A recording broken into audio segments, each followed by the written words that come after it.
Hello there, kia ora. When I visit a marae, I take my shoes off when I enter the whare nui because it's the respectful thing to do, even though when I visit my parents, I leave them on because my parents don't mind shoes in the house.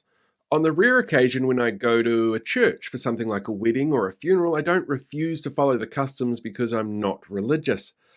There's lots of ways each of us show respect to the people around us, and while occasionally some of those may not be customs or actions that we're used to, showing respect to others is a pretty basic, decent human thing to do. Which is why it's all kinds of depressing and unsurprising to see that MP Nicole McKee refused to wear a head covering at Al Noor Mosque because, to quote her, "That's not who I am."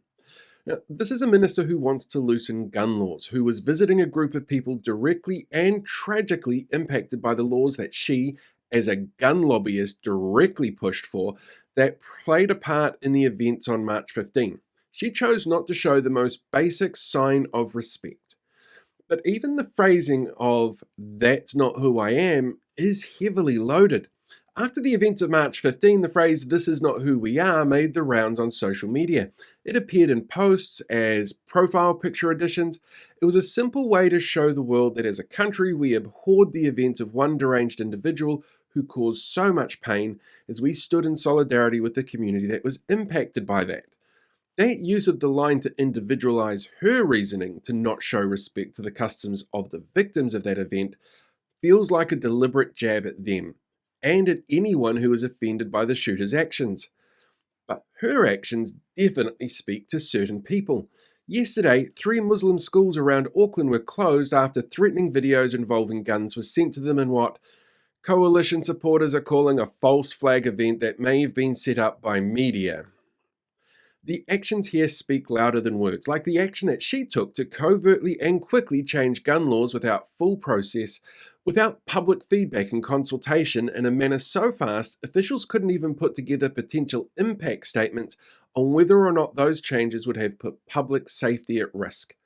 A change, it should be noted, that needed to be signed off by Cabinet. Now, if you've ever heard McKee in the House, you may get a very different impression of her than what you'd see in sound bites on the news. She's eloquent in the House and confident in her sales pitch. She makes it sound like the changes she's pushing through are the only common sense approach to gun reform. It's clear she's well practiced and well versed in the topic, which comes from years as a pro-gun lobbyist. But snake oil salesmen always make sugar water sound like a convincing tonic for whatever ails you. In the process to change these laws, McKee and Cabinet, by stealth, refused to take submissions from the Police Association, the Federation of Islamic Associations, and Gun Control NZ on the topic. The vast majority of us are not comfortable with relaxing gun control laws, and we are all aware of the harm that can be done by those who want to take advantage of loose laws.